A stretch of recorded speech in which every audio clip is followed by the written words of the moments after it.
The following episode was recorded in front of a live streaming audience on Saturday, October 5th, 2024. You know who you are? Steeven is my name. Even Steeven. Will you say something, Steeven?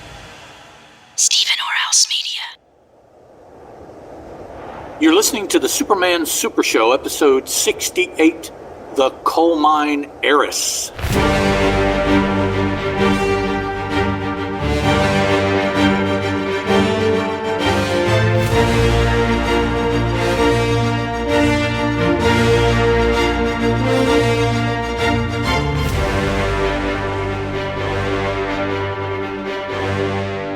Hello and welcome to the Superman Super Show. I'm a host. My name is Ed, and 1,000 miles over there to my left is another host, Mr. Steven Orr. Sup? I'm trying to be cool. Well, then shouldn't you do one of these kind of things? I can't because I'm wearing headphones. Yeah, okay. or kick it way to the side, this kind of thing. Or all of that stuff annoys me. That's it. I like to. It's just because I live in a town called Lecompton, so I often like to say, straight out of Lecompton, crazy fanboy named Steve. I got you. Rolling around town in my button-up short sleeve. See that? Yeah, just off the top of your head. Not bad. No, that's not off the top of my head. I wrote that a long time ago. I was going to say, you have that down here on the... Yeah, I got cue cards. Yeah.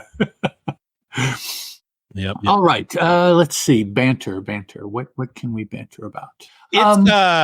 It's gotten very warm in Kansas. We had, and I'm assuming it's because of the hurricane, but we had some, it last week, it dropped down to the mid 60s during the day and down to the low 50s, upper 40s at night. It's been really nice. We were able to shut the air conditioner off and open the windows. And then just over the last couple of days, it shot back up to like the mid 80s.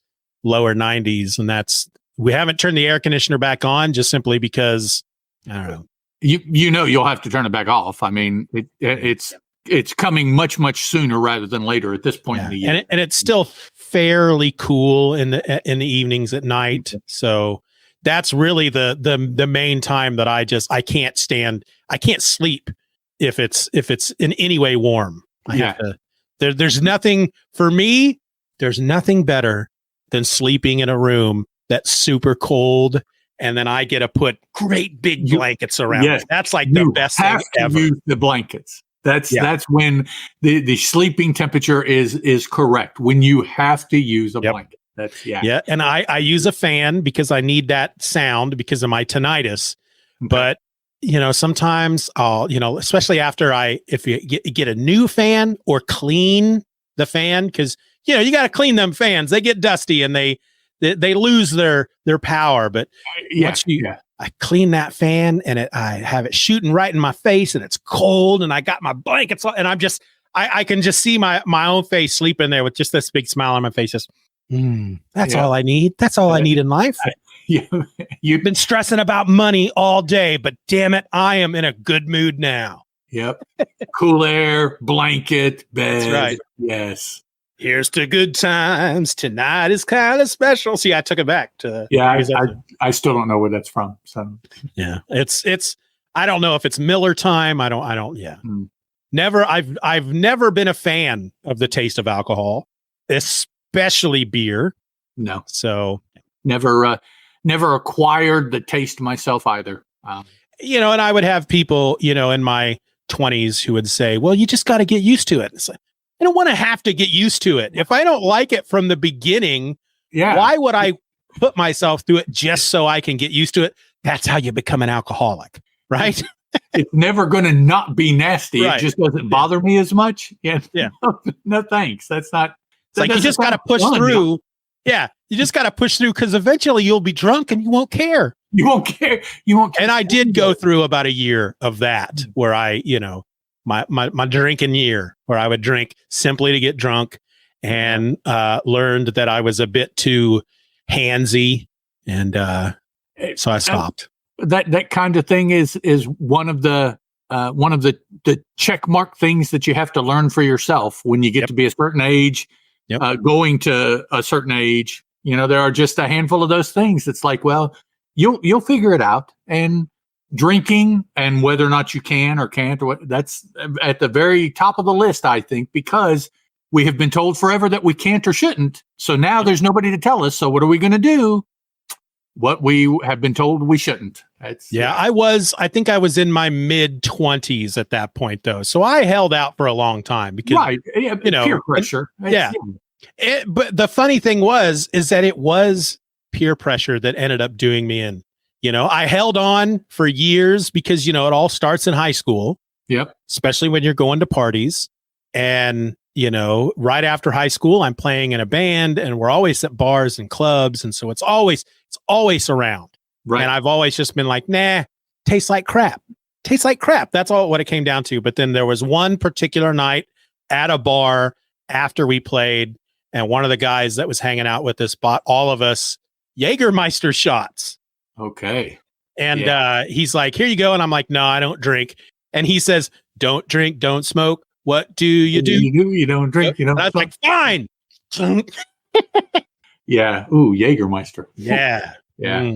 Black licorice. And I've always hated black licorice. So I don't know. So it was a double whammy there for you. Yeah. I don't know. All right, guys. Today we're going to be looking at, you don't have any banter. I feel like I just hoarded all the banter. No, I haven't done anything lately to banter about. I'll have to work on that. Okay. All right. I'm a year out of practice of bantering. Right. We have to get back into the practice of taking notes now throughout our week. Yeah. Here's something to talk about when it comes to the banter. Yeah. In between recordings, I'll have to pay more attention. And yeah, that's what it is. Yep. Alrighty, folks. Today we're going to be looking at the Coal Mine Heiress, which is the Superman story that appeared in Action Comics number 34, written for us by Jerry Siegel and arted for us by Jack Burnley. Now, Action Comics 34 has a cover date of March 1941, an approximate sale date of January 23rd, 1941, and those dates are from Mike's Amazing World of Comics. So, here's what happened. Heiress Doris Laurey has inherited her father's valuable coal mine.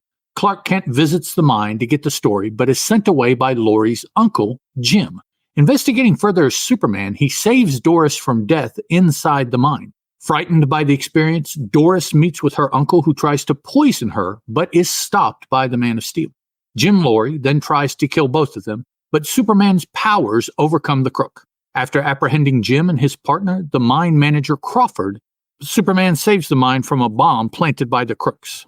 Sorry, guys, something just felt weird there. That was a weird sentence. Partner, the mine manager Crawford.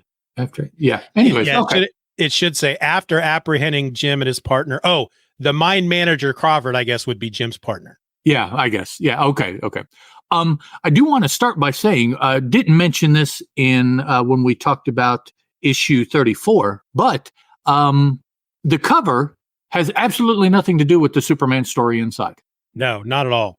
The previous issue, Action 34, has Superman saving an armored car from an armed robbery, and he's flying, holding the armored car up in the sky with the robbers shooting up with pistols at him. This one, Superman is, he's not flying down. He's dropping down because he can't fly, dropping down onto some crooks who are shooting at him, and they are about to blow up a dam, the dam in the background, and one of the crooks has the requisite early 40s plunger to trigger dynamite. And actually, the two bad guys that are facing out that we can see both have those Lone Ranger eye masks on. Yep. You can only assume that the third guy does too, but his back is to us, so we can't see. So they are the masked trio bad guy. I don't know what they're called. But that scene has nothing. It has nothing to do with the story because, as the synopsis said, this story revolves around a coal mine inside and outside. I'm not sure how you can really connect that to a dam on a river. No, but it's good to know that comic books have kind of come full circle, because a lot of the covers these days don't have a lot to do with what's going on inside. A lot of them are sometimes you have covers that are just done up by somebody and sit in a drawer until they need to be put on a cover Right. Wolverine sitting on a motorcycle, and nowhere within the issue does a motorcycle appear. So it's good to know that stretches back to the golden age. Now, there is, I think, in my mind, there is a difference in the way they do it. Today, that cover is done as a piece of art. Yes. It's somebody that has been given free rein to do whatever. And even if the actual A cover for the book applies, any variant cover that they pay for will have nothing to do. So, I mean, the vast majority of covers for any one comic book have nothing to do with the story. But in a way, okay, let's see. The Golden Age, the reason that the image was on the cover was to attract you to that book on the newsstand, to at the very least pick it up and look through it, hopefully be interested enough in it to buy it. So it was definitely a marketing ploy. Yes. Today's, the way they do covers are also a marketing ploy, but they don't care, seemingly to me, that you pick up that book to read it. That's not what they're trying to do. They're just trying to get you to buy that book. Yep. They don't care whether you ever open it up, which is proven by the fact that most people will buy that awesome looking cover, stick it behind a piece of plastic, and stick it on their wall. Yep. They don't read that shit or stuff. Excuse me. They don't read that shit. They just all the whole concept of the way things are done like that now today really it bugs me, makes me angry. Yeah. So it's kind of, they're doing the same thing. They're trying to catch your eye, trying to get you to buy the book. Between what I think they were doing early on and what they do now, that's where it changes. Early on, they wanted you to get it and then read it. That's why they wanted you to get it, was to read it. Nowadays, they don't care whether you read it. They just want you to get it, get them the money, and move on, whatever. Yeah. And so it's, a lot of people will argue, well, yeah, it's the same thing. Well, to a point, it's the same thing, but I believe the motivation, the final goal may be the same, but the motivation to get to that goal is entirely different today than it would have been then, because obviously the cover had nothing to do. Probably this cover has been done who knows how many months beforehand. They just pulled it and they're like, okay, we'll use this one, and stuck it on the book when they sent it off to be printed, so. Yeah. Well, and it makes me wonder because, Action Comics was an anthology title. Granted, Superman was the reason people were picking it up. Yeah. But, I wonder if at some point somebody within the publishing company was like, this cover has nothing to do with the Superman story. And somebody pointed out, well, it has nothing to do with any of the stories. So there. Okay, well, that makes sense. Yeah, I can't tell flipping quickly through the Superman story pages here. I don't know if this was the first story of the book of this issue of Action or not. It probably was. Do know by the pagination that it was the first story in the previous issue of Action. So I can only assume at this point, with what I also will assume is the popularity of Superman, he probably had the primo slot in Action moving forward, particularly now since he has his own book also. Yep. So yeah, he's and the ride. The fact that if you look at what the first 13 or so issues of Action Comics, many of them did not feature Superman at all. Mm-hmm. And now it's like every issue is a Superman cover and will remain that way for the life of the book. Yeah, moving forward now, that's it. He is the picture child for the book. We know ultimately the book will shrink in number of pages. Superman will always be in there. And this is becoming, if it hasn't really by the beginning of 1941 already become, it's becoming a Superman book. Even though he has his own title, he's popular enough apparently to carry both at this time. And of course, now we know he's popular enough to carry 28 books or, whatever DC wants to do. So the two things that I will say about this story right off the bat. Okay. One, it is the Coal Mine Heiress, not Coal Miner's daughter. So this is not about Loretta Lynn. No. Two, story didn't really do anything for me. But I thought it felt very similar to the first. It The did. previous, I should say. It did. And again, for folks who maybe, if you're just tuning in for the first time, pull the curtain back. Ed and I record at least 2 episodes at a time. So in this chunk, we recorded the previous episode. So we always end up at some point, especially during the second episode, comparing the 2 books. Mm-hmm. The previous book, Action Comics 33, I think, what I said last time was that one was fairly boring when I started it. But then if it wasn't for some of the characters and then the bad guy with the mask and all that's what turned it around for me. And then, of course, the way that it ended was just crazy. Yeah. So I don't know. Maybe as we talk about this one, I may change my mind, but I read it. It's funny. I'll say this real quick because last Saturday, we got together to record. We were going to talk about Action Comics 33 and 34. And you were having technological issues, so we didn't record. And it wasn't until after we were like, we can't do this. We'll do it next week. That I realized I had started this story before that Saturday. I didn't finish it last week. Finished it. So okay. I got it read through last night, and I just nothing. The previous issue I read last week. This story I read last night. There is a lot about the previous issue that stands out for me. Nothing in this story stood out for me. But again, my brain doesn't work the way it's supposed to. So maybe as you talk about it, okay, stuff will go, oh yeah, that was crazy. I thought it still has a very reading the story, the artwork aside, I think by the way it's written, you can certainly place it in a particular time if you have read enough comics. If you've read a breadth of books, it has a golden agey feel to the characters, to the way they're portrayed, to what's going on.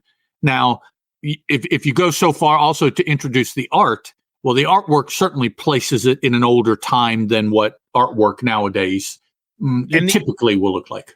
And the art's great. I love Jack Burnley. I love his art on these books. Yeah.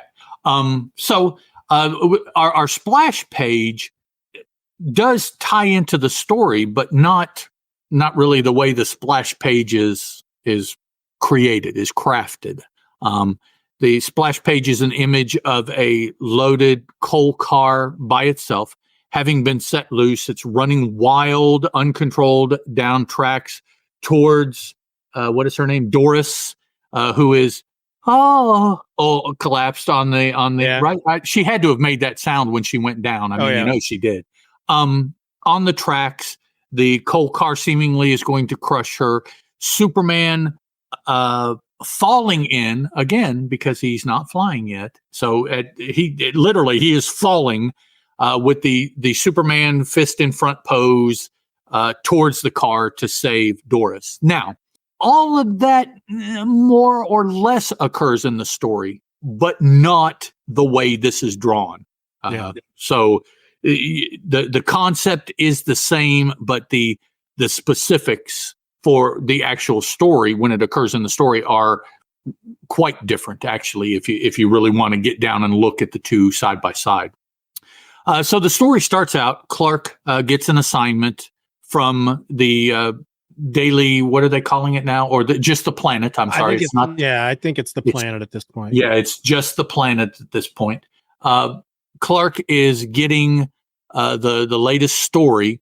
The daughter of the late wealthy coal magnate and now under the guardianship of her uncle has just come of age and inherited the rich Laurey coal mines. So the young heiress, but not a lumber mill heiress, because we saw her last issue. This is the Coal Mine Heiress. And there's also a difference. I will say in the lumber mill, the person inheriting was not as anyway. Well, it was supposed to be a boys' home. Yeah. So, So Clark is directed to look into the heiress / coal mine, this whole new situation. I do like here on the second page, Once Clark gets the assignment, it just immediately goes to Clark and Lois Lane drive out to the Laurey mines. It's just a given at this point. They used to try to explain why Lois and Clark would go out on a story together, because she's supposed to be, you know, she's not an investigative reporter. She does like the gossip stuff, the people who go to clubs and restaurants, she whatever you does call the it. more women-y articles about the media, about pop culture. I would presume lifestyle pieces, exactly. Cooking pieces, maybe fashion, those kind of things that it was assumed that women would want to read. That's what Lois writes. So Clark does the hard hitting, right.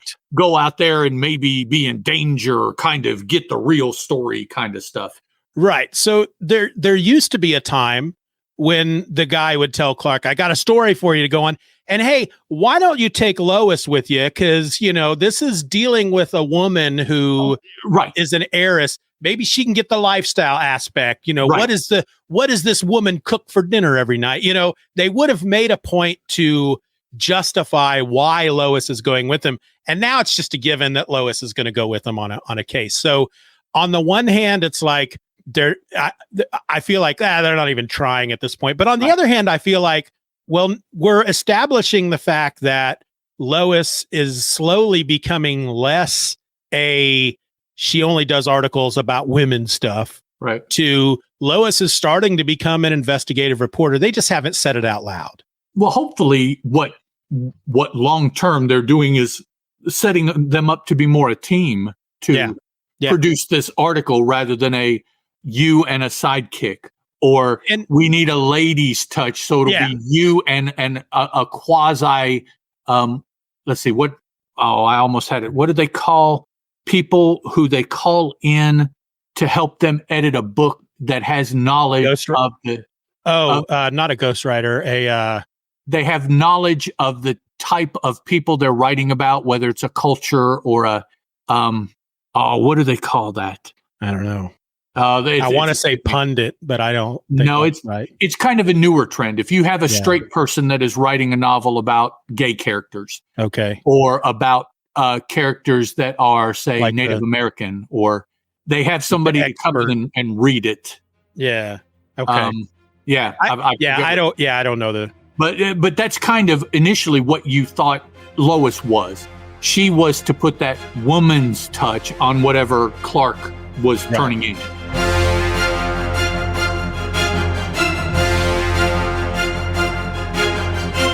The Superman Super Show will return after these messages. And now, back to the Superman Super Show.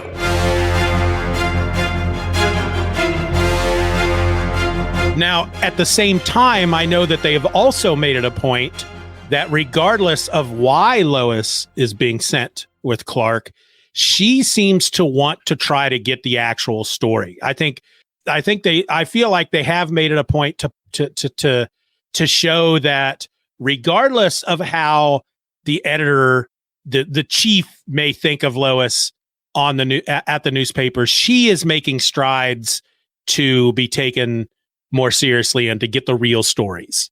And maybe that's kind of the point of this. They don't need to explain to us why Lois is going out with him this time, because it's just a given that she's going to help him get the real story, and it's either going to be under her name or his name, because it seems to kind of go back and forth. Right. Yeah. So, as you said, we just jump into the next portion of the story where the two of them, Lois and Clark, are heading off to the coal mine.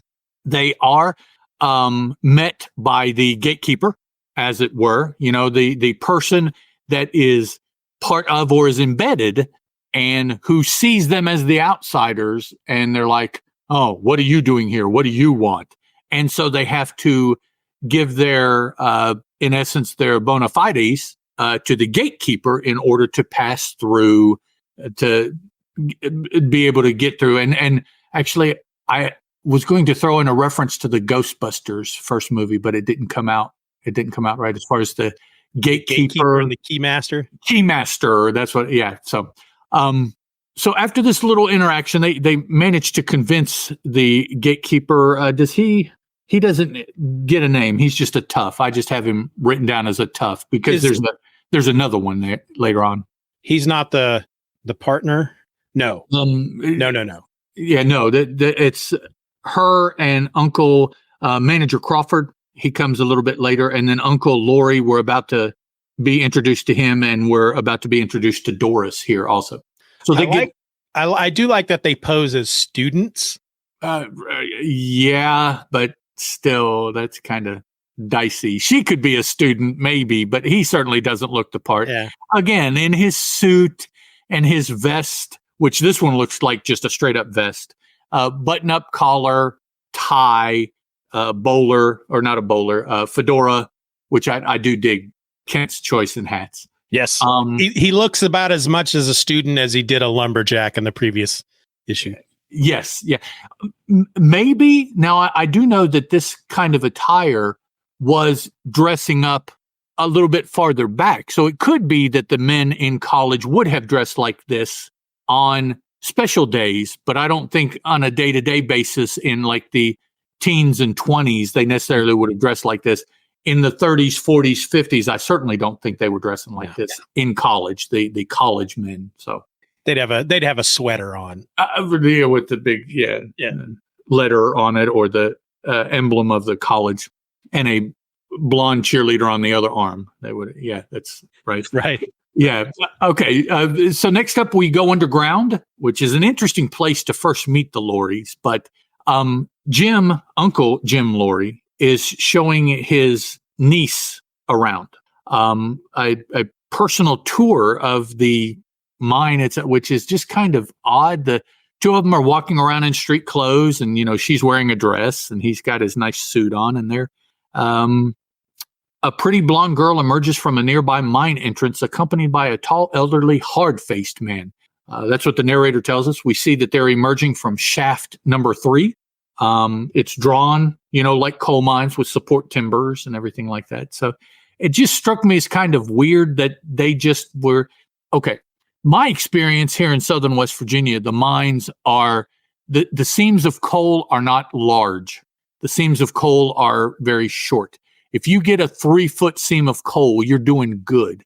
That's why a lot of times in commercials for the types of mines we have here in West Virginia, they're riding in a car that is like 2 feet tall, slunk back so that they can travel in the car as the car takes them in and out of the coal mine, because there's only 3 foot of clearance. Yeah.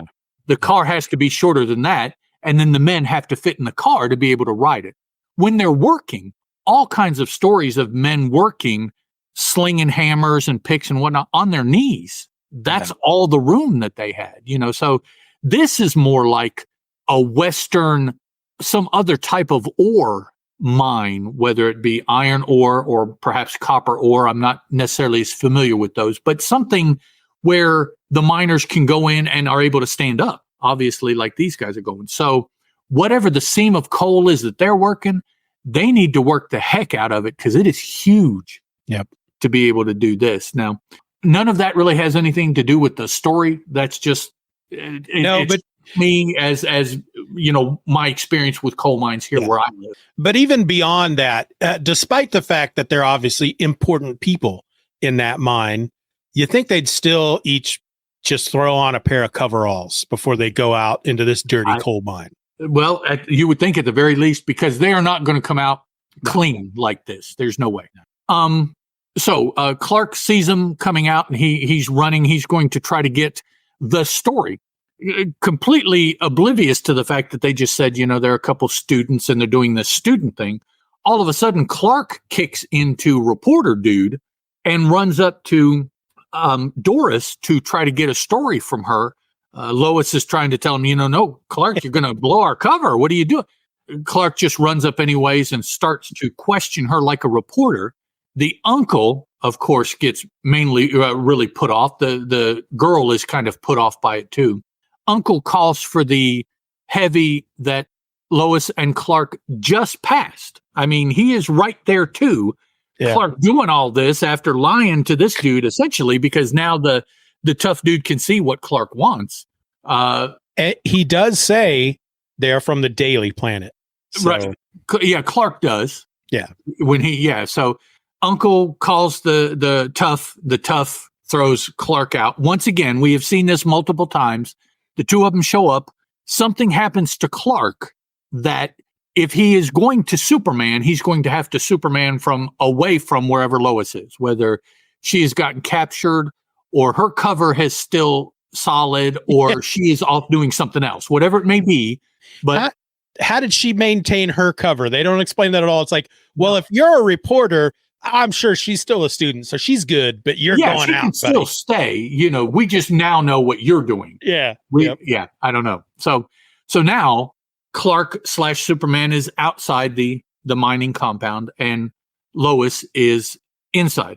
As far as we know, Lois is still the student doing, she's still, they still believe that she is doing what she initially said.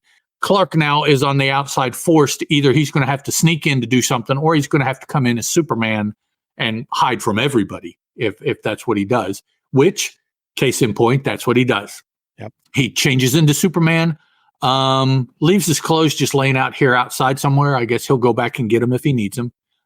Still can't fly, so he jumps over the fence around the mine, which we do see does have some barbed wire up at the top. So yeah. Somebody actually spent the time to be kind of realistic about the fence when they drew it. Burnley or whoever inked or whoever colored, or it's hard to say this far, this long ago, how exactly. Well, it looks like the narration points it out too. He leaps easily over the high barbed fence. It did, didn't it? Okay. So now Superman lights atop a really nice looking building here. I'm kind of surprised. I didn't necessarily realize that the coal mine was this quality. It's a multi-story, bricked, tiled, kind of really nice building. I was thinking more that this would be a situation where the mine, things were more built to do their job rather than built to potentially look good, which is how this building is, whatever building this might be. Yeah. Inside the building, probably, or maybe still outside. I don't know. We can't really tell. Uncle Jim Laurey is talking to a different tough guy. This might be Manager Crawford. I think it might turn out to be Manager Crawford, but Laurey is setting something up to take care of his niece. Superman realizes that that's going on. Right after all this excitement, they just were touring the mine.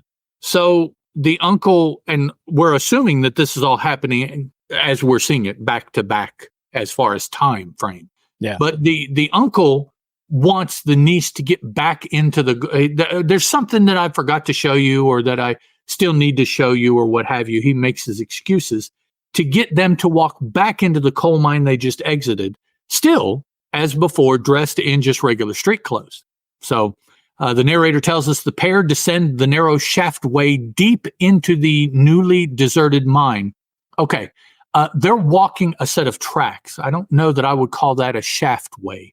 I would assume a shaftway is the kind of thing that you use on a ladder to get down. That would be a shaft to me. But this, it's huge. They're walking a train track that is big enough, you would imagine, for a coal car. To me, it looks like a coal car you'd see on a freaking train, not one of these little coal cars that you always see in cartoons or Indiana Jones, if that's where you want to go. But the shaft, the shaft way or whatever you want to call it, they're going through is probably 2 or 3 times bigger than the railway for the cars. So again, man, if you find a coal seam that is this big, you need to jump on it because there is just money waiting to happen. Jim makes his excuses, tells the daughter, the niece, going up here. I want to show you something up here. I'll be there in a minute. I got to step over here and do something. And he steps over here and he flips a switch that he has told, who I presume is Manager Crawford, a little earlier. Narrator tells us, leaving Doris below, Jim Laurey hurries up the shaft, pausing for a moment. He presses a mysterious switch attached to a beam on the wall. So he's some switch over here. He's flipped it, pressed it, whatever. It's the signal to whatever he had his man Crawford doing at the upper levels or outside of the mine. Laurey runs away, not to meet his niece, but he runs away, saying out loud, "No one will ever suspect." So right there, you know that whatever the switch was he flipped, it's not a cool thing that he's trying to do. Yeah. And I would have to assume when they call it a mysterious switch, it's mysterious to us as the reader. We don't know what the switch does. I would assume that anybody that works in this coal mine knows what the switch does. Otherwise, a worker would be like, "What's up with this switch on the wall? It's very mysterious." That's the situation that you would always see in the cartoons where somebody just leans up against it, not knowing what it does and triggers it, right? So yeah, hopefully they know what everything is on the walls in the mine, particularly since they work there. So she's niece Doris, or I'll just call her Doris because I can't remember niece all the time. Doris, we see the image that's drawn. Kind of, I thought the narration and her image and what she says, all three of the things for some reason didn't mesh to me. It was almost like they were all done by different people and then just pasted and added on. All the narrator says is, "Meanwhile, back at the mine shaft." Okay, that's pretty neutral. She is standing here. This mine shaft is hella lit too. You can see her shadow in the back behind her. So it got some bright. My experience in coal mines, it's never that brightly lit. As a matter of fact, the men usually carried the light source with them. Yeah. It wasn't this, I'm filming a TV show, I've got camera lights kind of, which is what it looks like. But okay. What can that strange noise be? It seems to be getting louder. Okay, so that must have something to do with the switch that Uncle threw. Next panel, higher up in the tunnel, a runaway coal car roars around a bend. Faster it goes down the incline. Loaded coal car. And it's the one that you always see. I remember it from the Indiana Jones movie, where they're going through the whatever copper mine, whatever kind of mine that was, with the you can kind of there's two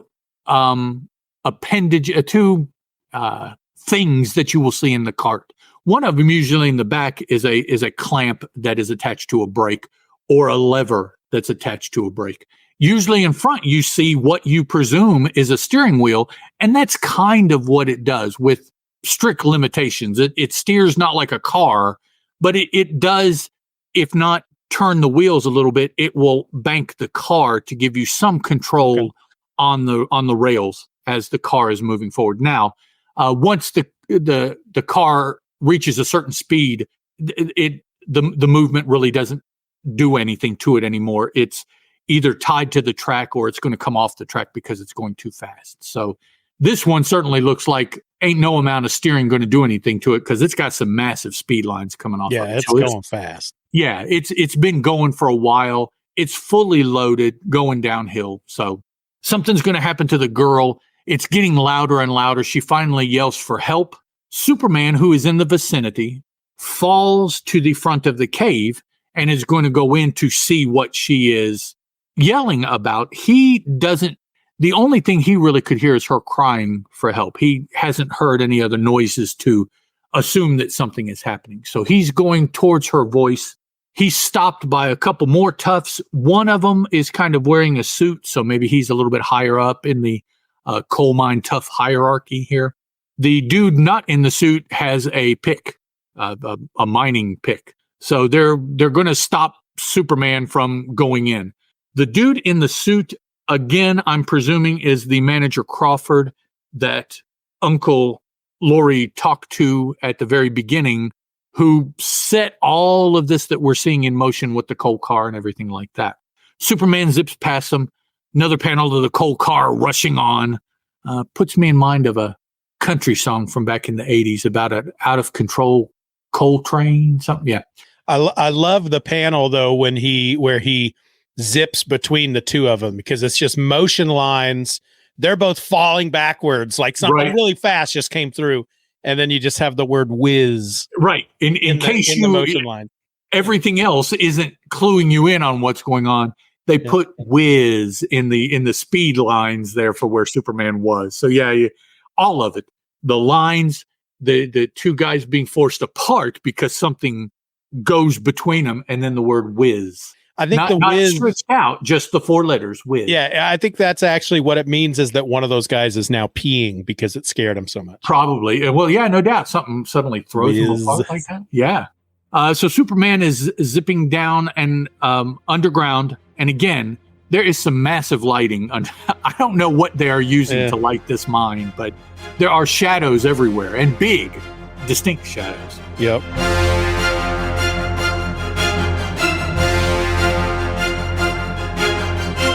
The Superman Super Show will return after these messages. And now back to the Superman Super Show.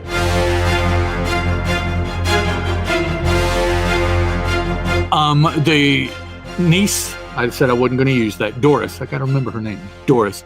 She's starting to shrink away even more because the sound that she's hearing is getting louder. Now she says, the car, it's coming closer, help. So it's not just noise to her. She has realized what it is she's hearing. So Superman is going towards her. Presumably, he is going to get to her in time to stop the car. But on the next panel, we see that no, really, Superman is trailing the car. And he stops the car from behind just in the nick of time. Yep.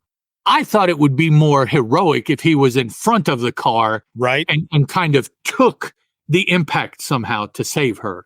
Yeah, but no, he does he does the clutching of the car, and you can almost see his feet and the steam burning where he's being the brakes for the car. And it's a dead end tunnel. She's at the far end as far as she can go, and the car stops right before her. Yeah, I mean, it makes sense. Yeah, if he was in front, if he was between her and the car, then that would mean that she is on the other side. So her running from the car would take her to the entrance, but she's running deeper into the mine to where she comes to a dead end. But if he puts himself between the car and her, it would show how fast he can truly be. That's true. He could have jumped right over the car to her. Yep. That would have been cooler. Him standing there with his hands on his hips and the car just smashing into him. Yeah, he was outside. Yep. And before it was triggered, we still saw him outside. We know she's going to be hit by the car. And then, all of a sudden in one panel, you see panel of car, panel of Superman. You do that a couple times. And then panel, you see her Superman car. And it's like, oh, he is so fast. He beat the car. Yep. Yeah. So, lost opportunity. That's okay. So now, the savvy little couple 3 panels here. But as he's talking to her, the next thing that happens, because again, that's the way these stories go. You stop one nefarious plot, but there's got to be something following it up. This time, it was something we had no indication of. Completely caught him and probably her by surprise as well. Narrator tells us, but as they turn to leave the shaft, and we don't know, I guess they have been down here long enough that the 2 men that he whizzed past got word, backup plan was formulated, backup plan was put in place, and then executed. Because we don't see, he stops the car and then they talk. We really don't know how long they're talking. We don't know how long it took him to catch up to the car. So all of that could have been enough time to put this second plan into place when the bad guys saw that the first plan wasn't going to work. As they turn to leave the shaft, there's a terrific explosion in the tunnel ahead. Rocks and wooden staves hurtle towards them. Now, apparently, this is a different kind of wood that we have recently seen, because I don't think this wood could have deflected bullets. This wood acts like wood that's caught in an explosion, and it just flings everywhere. It breaks and bends. There's a cave-in in the mine, all like you would expect. I say that because Steven and I have recently seen where wood was able to deflect a bullet from very near the barrel of the gun from which the bullet discharged. It just bounced off. Bulletproof wood. Yeah, like Superman would be if you shot him. Very same kind of reaction. And maybe it was Kryptonian. Yeah, no, it couldn't be. Also, look at the first panel on this page. If it wasn't for the text, you'd have to assume that maybe something was about to happen. Well, It's like he's going, well, hey, baby. Yeah, and it looks like he's going in for one there. Yeah. I can almost hear in the background, let's get it on. Yeah, some 70s. Bow, bow, bow. Yeah. But yeah, it's written much more. You change the colors on him. And this is a panel much more akin to a romance comic. Yep. Which I know I don't think we're really out too much yet. But, yeah, this is almost the way Kirby would have drawn something in a romance comic. Yeah. In the 50s. Superman just bulls his way through the cave-in to get him out. Now, my understanding of a cave-in is it's typically not just that stuff, but it's like stuff from way up that has fallen so the pile, if you take out that immediate pile, there's stuff above it that is waiting to fall. And, you keep doing that and keep doing that. Apparently not. This is just a cave-in where it was just the immediate stuff just fell into the tunnel. Yeah. And so all Superman had to do is bust through it and they were able to get out. Yep. So first he breaks through it and then he picks up Doris and runs her out, leaps her out. Again, I say that because he is not flying. Superman cannot fly. Looks all the world like he is flying carrying Doris, but that is not what's happening. Nope. Sets her down. She says, as she is bidding him adieu, she says, up, but there's no away there. So they almost threw in another up and away, but no. But again, the whole, is he flying? Is he not flying? Technically, he doesn't fly until issue 10 of Superman. But not only is she saying up, she goes, there he goes, up into the sky, faster than an airplane, which airplanes fly. Yeah. They don't just catapult into, yeah. So the bad guy is surprised to see that the victim survived. We get that between Doris and her uncle here. He's taken aback that she made it out of the runaway coal car and the explosive dynamite, whatever they used to blow up and collapse the mine shaft. He covers himself very well, though, right? He's like, Doris, I'm so glad you're safe. I heard there was a cave-in and yeah, I bet you heard. Okay. Yeah. So here she tells him, yeah, Superman. And he's like, Superman. Oh, that's still people that don't believe that Superman exists. Oh, he's a myth. What is that? In the real world, we've had 2 full years of Superman books being published, 1939 and 1940. Mm-hmm. It started in 38. But we've had at least 2 full years of Superman books being published.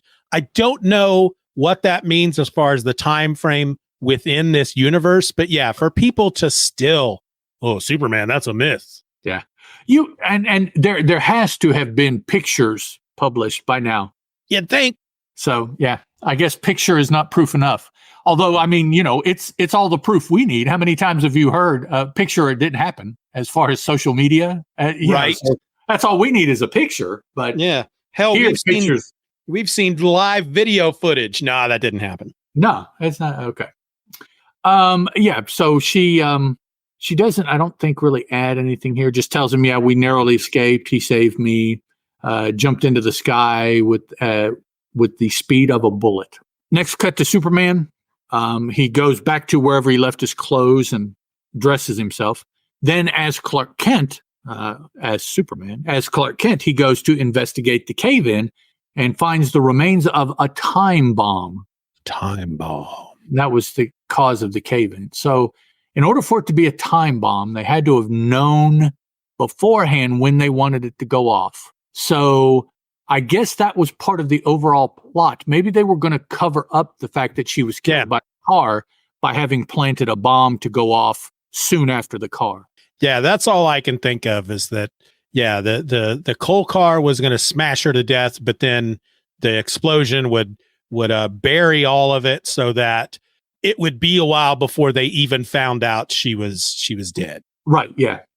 So we continue following Clark. He goes on into the mine.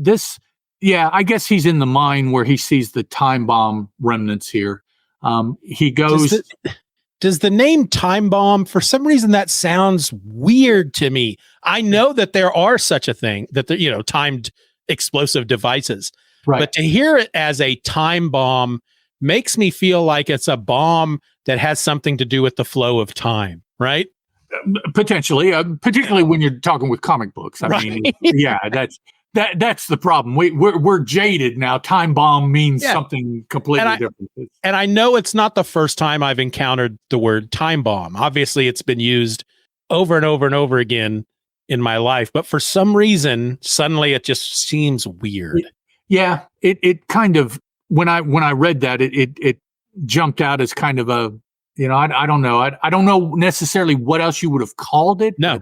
It was rigged to explode or something, but time bomb, just like, Investigating on, Clark finds the button that Jim, the uncle, pushed to set all of this into motion.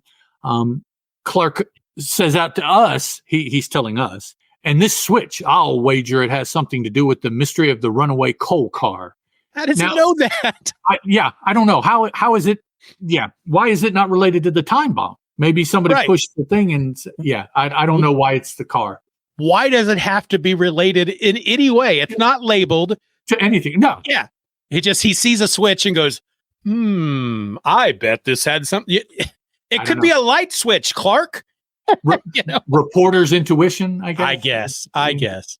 So now Clark runs out of the mine and he's caught by the guard. The original Tough, because here he shows up in an office with manager Crawford, but that the first Tough that he and Lois bluffed past at the beginning of the story, the gatekeeper, catches him as he's coming out of the mine. Yeah, the gatekeeper. Yes. And he says, "Hey, snooping around again, hey." Yep, already thrown him out once. He got back in, so I'm not going to throw you out this time. This time I'm going to take you to the manager's office, which I don't know. Why wouldn't he just grab him and throw him out again? He did it once, So he takes him to Crawford. Kent confronts him with a little bit of the information that he thinks he has from what's gone on and a little bit of investigating that he's done. Crawford realizes that he's too close. Kent is actually onto something. Yep. So he tells the Tough to throw him out, and he roughs him up this time on the way to throwing him out. Now, the Tough beats up Clark, which we know isn't going to hurt him, but we don't see anything as far as him throwing Clark off the premises again. What we see instead is Clark, once he's off premises, changing into Superman, and then Superman hopping back onto the premises. So they kind of clipped all of that stuff out as really it's not necessary. We know Clark and Superman are the same. So, that the panel where he's punching Clark, though, is rather funny because he says, "And get out and stay out," and punches him. And Clark says, "Ouch." But then he says to himself, "I must act as if his blow really hurt me." Right. Yeah. But the fact that he says, "Ouch, ouch." So the punch, he's not playing like the punch knocked him out at all, because and of course the punch is delivered with a bam. Yeah, and because they don't show a lot of what's happening after that, and it happens so fast, what I'm imagining is that they're standing at the gate. The guy punches Clark in the chin. Clark says, "Ouch." He falls back. As he's falling back, the guy turns around. He starts to walk off. Clark hits the ground, rolls, jumps back up into his Superman costume, and then leaps over the fence. I'm just picturing this all happening within a matter of 30 to 40 seconds. Well, you may not be far off, because Superman jumps over the fence to confront this same dude. So yeah, he's still there. Yeah, either he has gone and come back and they confront, or like you said, this all happened in a very, very short time frame and the Tough is still there, which that is the way it seems to draw. Something happened. He did something with Clark, but then immediately Clark changes to Superman and confronts him before he gets very far away. The narration says that he does so out of view. Out of view, Clark removes his civilian clothes once again. Well, but And we he know said- he could do it fast enough that Right. you're not going to be able to tell what he's doing anyways. Yeah, but because he's talking at the same time, those fellows are up to no good. Doris Laurey's life may be in danger at this very moment. So he's taking his time. He's not in any big hurry. No. He sounds like he's expressing feelings that he needs to get in there fast, but he doesn't seem to be. He seems to be taking his time. And let's take a moment and consider that we have completely lost track of Lois. Right. Yeah. Does she? I don't think she shows up until the very end. Right. Well, we can say she must not be in danger. Okay. Right. I think we can say Exactly. that. But beyond that, we don't know if she's found anything. If she's she could just be sitting from when they first threw Clark out, just sitting there and have never moved. Yeah. Lois at this point really has two purposes for these stories. She's either there to tell Clark that he's a coward and that all his decisions are wrong. Right. Or she's there to get in trouble so that Superman can save her. Be rescued. Right. Yeah. The early 40s version of being fridged. Not quite as extreme as it will get to be, but the damsel in distress, the reason why the hero is the hero. Exactly. Yep. So Superman hangs the Tough on the barbed wire that we have seen. I guess that's why they've spent all this time in the story being sure to illustrate the barbed wire, because they were going to use it. So he hangs him with the stereotypical, zipped up jacket and everything. Oh, help me. I can get down now. He tosses the guy up there. It's like he's shooting a basket in basketball. He just kind of lobs the guy up onto the fence and he hangs there. Yep. Jumping to the main building now, or I guess running. Superman's running to the main building. The uncle is confronting Doris. All this time, what the uncle has been trying to do is to kill Doris so that he can get control of the mine. The mine is in her name. Well, actually, he has willed it to her, but he's still here, which is kind of weird. If he wanted it, why did he will it to her? Why didn't he just keep it? But anyways, at the beginning of the story, it said that he had willed it to her. And so the presumption, do what? That's weird. The presumption is, to me, they're showing this as if he is showing her around before he turns it over to her. Then he's going to go do whatever uncle things and leave her in charge. But what is happening behind the scene is that he has willed it to her. He's taking this time. Go ahead. Well, I looked at the first page and it's actually the chief tells Clark that Doris Laurey, daughter of the late wealthy coal magnate, and now under the guardianship of her uncle. She's come to age. So apparently her father died a while back. Okay. But she was not old enough to get. So her uncle has been basically running things as her guardian. And now she's at the age where it's all going to come to her. And her uncle's like, nope. Yep. So again, the picture. We have a second story here. Issue 33 is all about a rich guy dying and his brother wanting to control what the guy left behind. And we got the same thing here. That's weird. Right. Yeah. This is in a way a little bit more nefarious because it's his own flesh and blood that he's trying to, not just trying to do anything, but he's trying to kill her. Yeah. So that's what's been going on, to kill her, to claim the mine, ownership of the mine. So here he is trying to calm her, trying to help her out of all the recent tribulations she's gone through. He's offering her a drink to settle her nerves. Superman jumps in the window, having used his X-ray vision to see that the drink is poisoned. So he exclaims as he's rushing in to save, "Don't drink that, it's deadly poison." So now there's a confrontation between, Superman and the girl, which I always like when the good guy does this. Superman gets the drink from Doris and then turns and offers it to the uncle. It's like, oh, well, yeah, there's nothing wrong with it. Okay, here, you drink it. And immediately when the person who first offered the drink refuses themselves to take the drink, something is up. Anytime, anywhere that happens, that is what they're telling you, So go ahead. You go ahead. Well, first I wanted to point out the first panel on that page, how they did a really good use of the art with the motion lines and the color. to show how fast he's coming through that window when they just basically make his cape just a red streak leading out the window. That's really cool. Right. And I don't know if you were going to touch, because we haven't quite gotten there yet, but the ridiculousness of what happened, what Jim says once he's found out Okay, let's see. That would be, yes, this costume meddler. He fesses up. Yeah. This costume meddler has spoiled my plans, so I may as well confess everything.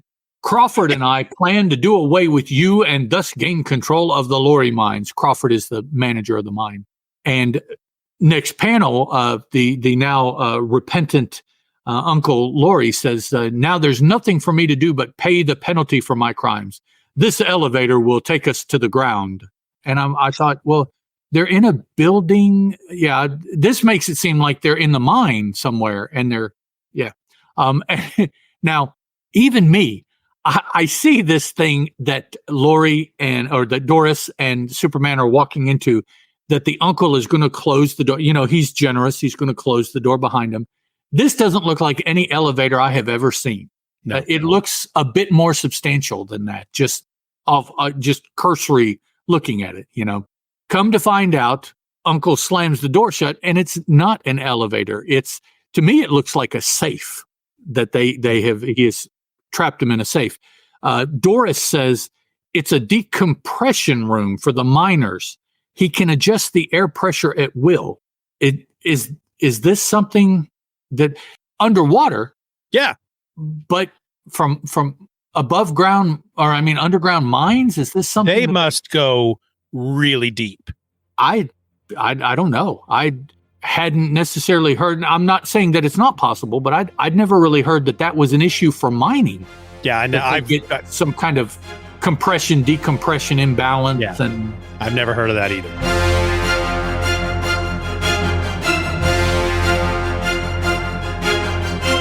The Superman Super Show will return after these messages.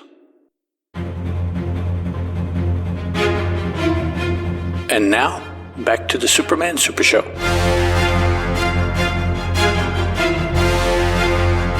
So, while outside, Laurey turns the control to the highest air pressure. No human being can stand this air pressure. It'll burst their lungs and I'll be rid of them both. That was the narration of what he said. Which makes sense. I mean, if you're going to make a machine to change the air pressure to help save somebody who may have the bends or whatnot, of course you're going to make it in such a way that you can change the air pressure to a highly dangerous level and instantly burst the lungs of anybody inside. Why not? That makes sense. Yeah. We made it to help people, but if you use it the wrong way, it will hurt people. That's right. Sarcasm. Yes, much. So now he has done this. They're in there. Doris starts to succumb to the difference in air pressure, but of course Superman's not affected. And he grabs her with one hand with no explanation this time. He grabs her with one hand and he busts through the side of the compression chamber again with that. It's not full out, but it's a cocked Superman flying fist that he has to strike with first. He uses that to bust out, ties up Uncle Laurey with some piping that he just rips off the wall and ties him up. Laurey tells him, haha, you've got me, but this isn't over yet kind of, situation. He tells him, and let's see, I guess it is true that Laurey says no one else, a giant time bomb planted in the main mine shaft is due to explode in exactly 10 seconds. So I guess that's another time bomb that he must have used, which is kind of interesting because he had no idea that Superman was going to be able to escape his previous trap. So he was planning to blow up the mine regardless. I'm the whys are kind of escaping me. He admitted what he did. He killed the only witnesses to his confession, but yet he still is going to go ahead and blow up the mine, which is what he's been wanting to get control of this whole story. Yeah. And so I don't know if maybe he just had that planted as a contingency, just in case. He didn't know. I don't know, because he says that he didn't pull the switch on it until Superman came crashing through the wall.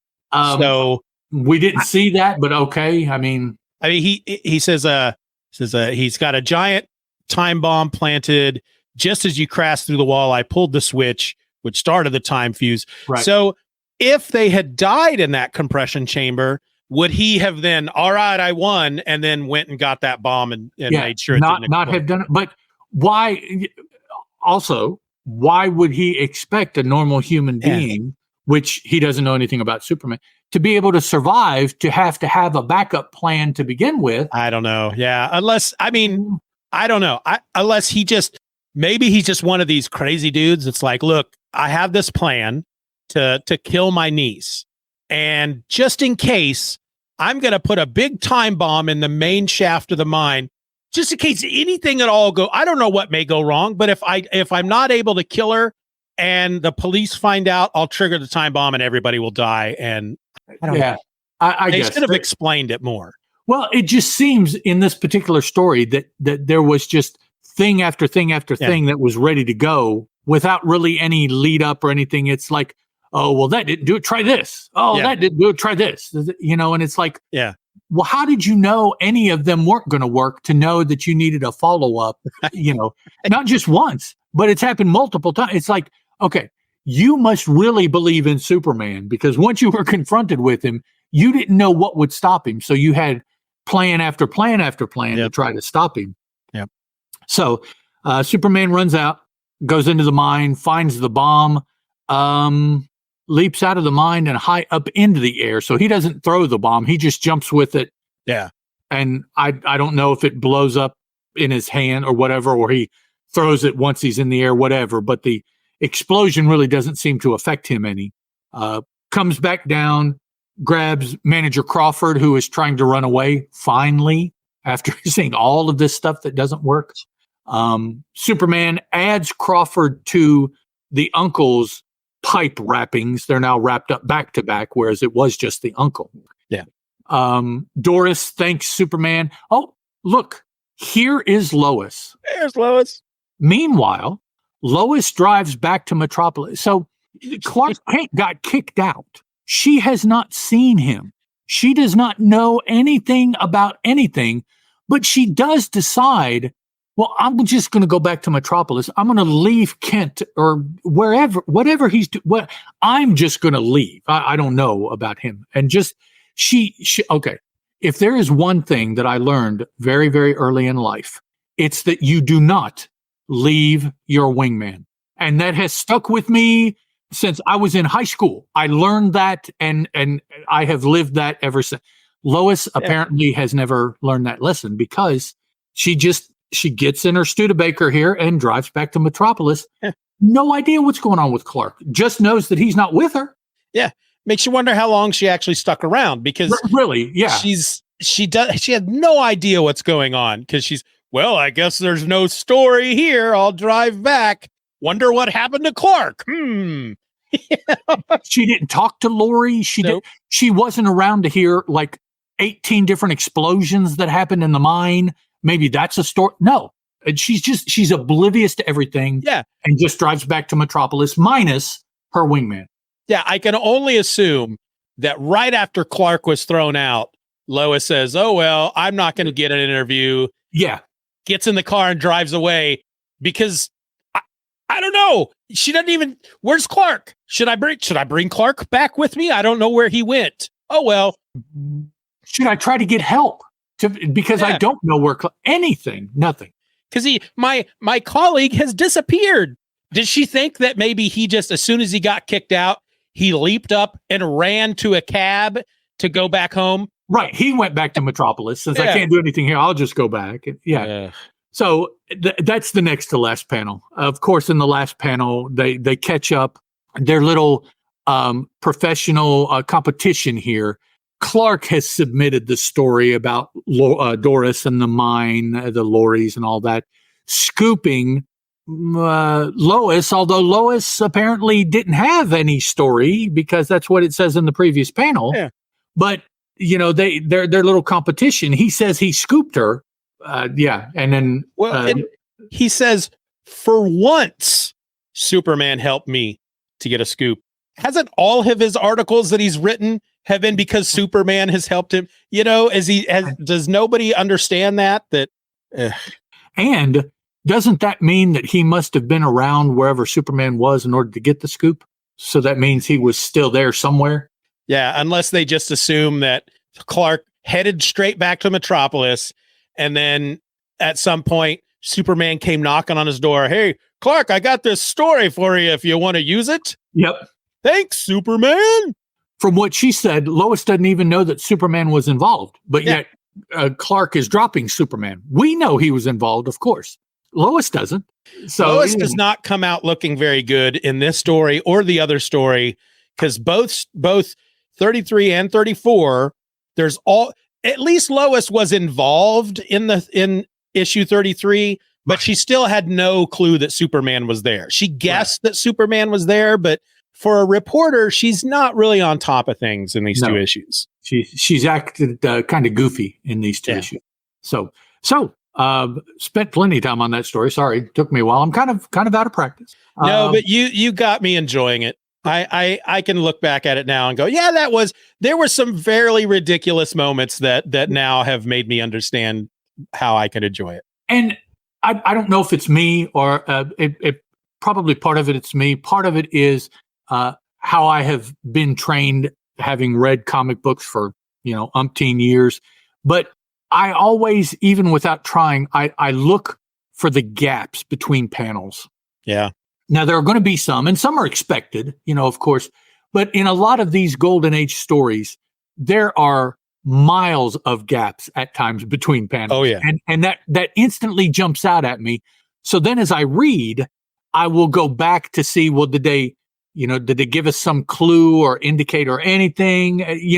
So those gaps like that, particularly time gaps, just really jump out at me and they draw my attention. And so I kind of read trying to put the puzzle back together, like maybe better than it was by the time I got to the end of the story. Yeah.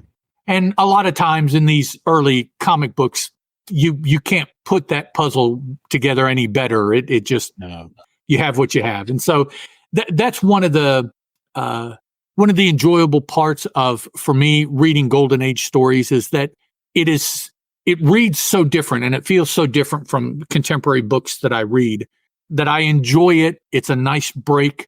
Is it a good job? Is it I don't know. What I do know is I enjoyed it. They're fun. So that's all.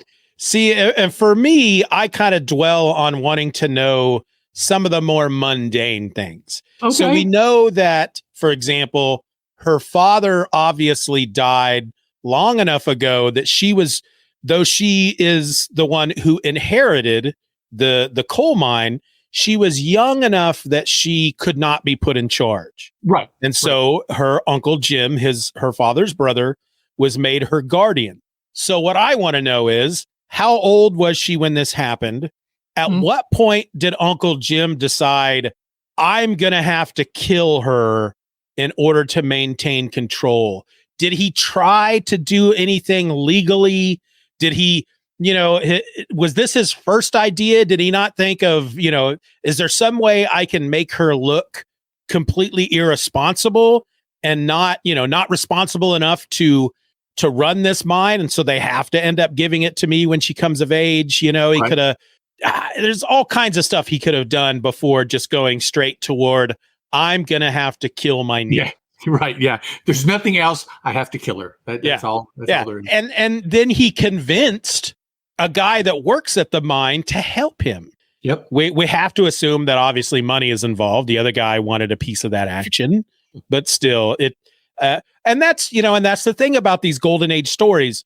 You're not really supposed to think of that stuff. It's right, you're just supposed to take it for granted that this kind of stuff happens. Right. And that's, I think, what's kind of fun about a lot of these things. They seem to write in ways these early comic book writing seems to have tried to write deeper than a lot of books do now, without giving you the details. So it's Right. it doesn't feel shallow. It feels like a very thought out kind of story, but a lot of the details are left out. Yep. Whereas currently, the stories a lot of times are about as shallow as you can be, with way too much detail for the fact that you don't need that detail because you didn't tell us that we would need it. But yet here's all of this. It's like, so to me, that is one of the things that I have noticed that I enjoy. It's like, no, they sat down and really thought out this story, but they only had 13 pages. Yeah, and so they just got to it. They just trimmed it as much as they could to get across the point, and that's it. If you asked them or you looked at their notes, a lot of that stuff is in there. They just couldn't put it in the book. Yeah. So it makes me wonder, what if, I would like to see some kind of exercise where we take this story, for example, and give it to some of the big writers of today. Give it to Bendis, give it to Tom Taylor, give it to, Josh Williams or whatever his name, and just say, okay, write your own version of this and see what happens. Are we going to see 4 issues going through this? Are we going to see 6 you issues? have to tell them space is not an issue. Yeah. However long you need to tell this story. Here is your premise. Here's what's good. You have to have this happen, right? But write it in the way that you would write a story today. And if that, take as many issues as you feel you need or necessary, it's not going to be 13 pages. No, it's going to be at least one full issue, at least. And there's going to be a lot of stuff that is just, I don't know. You're going to be like, okay, great. Here is a whole scene of Doris talking with her uncle. I don't know. There's going to be a lot of talking heads. There's going to be a lot of talking heads. Yeah. Yeah, because I can be a really big fan of somebody like a Brian Michael Bendis. There's plenty of his comics that I've read that I have loved, and at the same time, there's plenty of his comics that I will read and go, nothing happened. Literally, somebody was talking throughout the entire issue, and then there was 3 panels of action, and it reads great as a trade, but as a single issue, I would have to assume that had I bought that as a single issue, I would have went like, what in the, thrown it down. I spent my money on this, nothing happened. And then at the same time, he's got, I've tried to read some of his Justice League issues, and he has this thing with dialogue that just sometimes drives me crazy, where everybody has to be talking at the same time. Everybody if you got 6 people in a scene, 3 people are having a conversation, but the other 3 have to interject stuff that make no sense. But just, I love a lot of his stuff, and a lot of his stuff just drives me crazy at the same time. Yep. I understand. But, and not everything you write is going to be gold. That's just no. And yeah. But yeah, it would be a really interesting experiment to gather up a lot of these writers, from the last 5 to 10 years, and just say, here's this Action Comic story, write it the way you would write it. Right. Get what would it be? I guess you would give them a script, and I guess tell them to flesh it out to whatever extent you wanted to. Start here, end there. Here's some touchstones in between. Because some writers are going to be like, okay, I'm going to start page 1. I'm going to start this story with Superman and Doris in the decompression chamber, and her lungs are about to explode. And then I'm going to take it from there to the very beginning when Doris's father first dies. Right. It's like, that's. And some people could do that and make a super compelling story. And then some people could take that and go, wow, you just wasted my time for like 7 pages with nothing. Really. Yeah. Yep. All right. I don't think I have anything else to say about this issue. You changed my mind about it. I didn't enjoy it still as much as the issue 33 from the previous episode.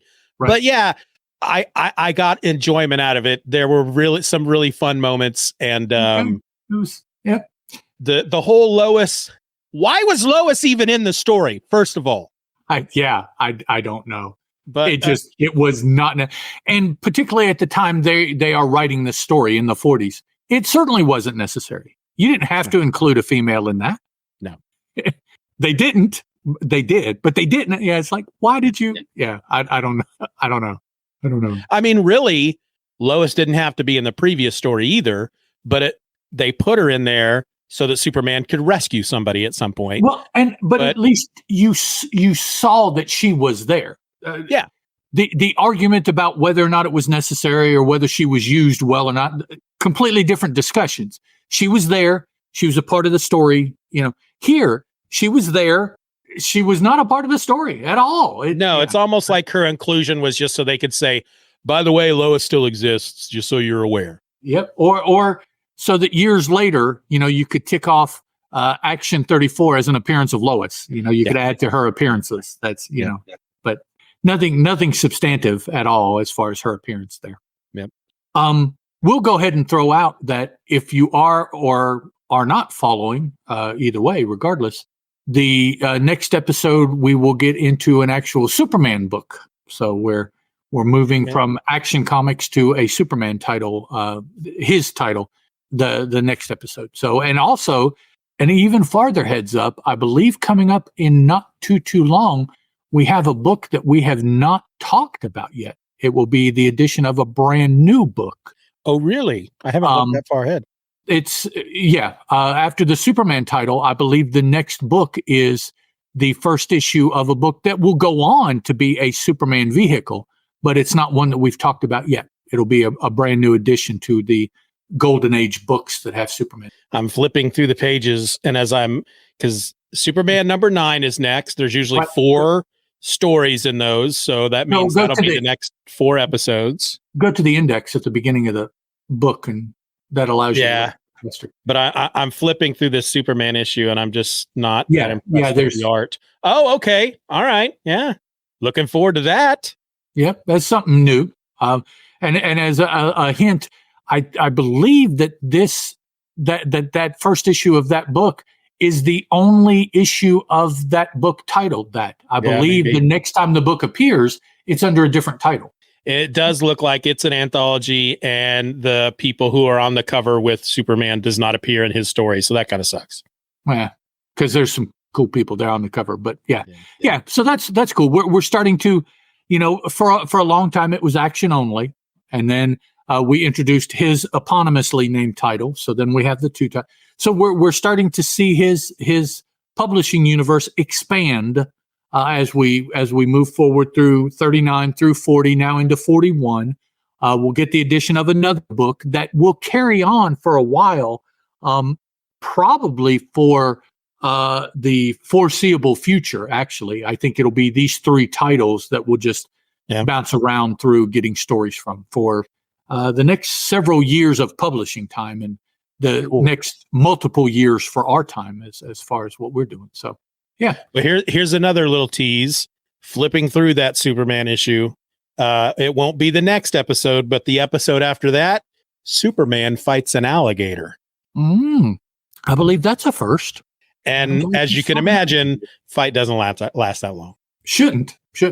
Now, if we, I want to see if we see like an alligator shoes and an alligator purse and those kind of things. That's Yeah. You see those in those cartoons where punch the alligator, and then next thing you know, you got a bag and some. Yeah, one punch, and then the next frame is all the alligator gear. That was like something you'd see in a Popeye cartoon or something. Yep. Yeah, I doubt they'll let them do that in comic books, but yeah, the cartoons they sure have.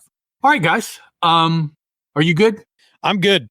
All right. Definitely want to thank you for listening. Until next week, folks, I'm Ed. That is Steven. And this was the Superman Super Show. Ciao. Bye.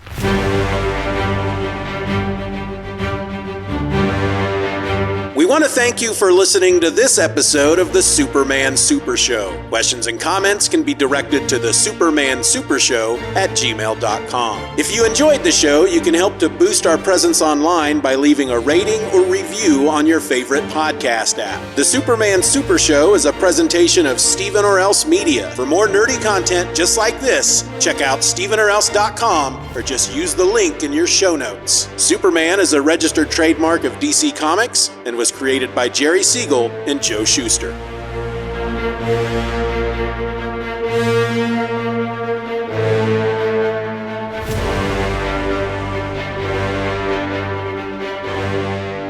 Superman is a copyrighted feature appearing in Action Comics magazine. Superman's bad.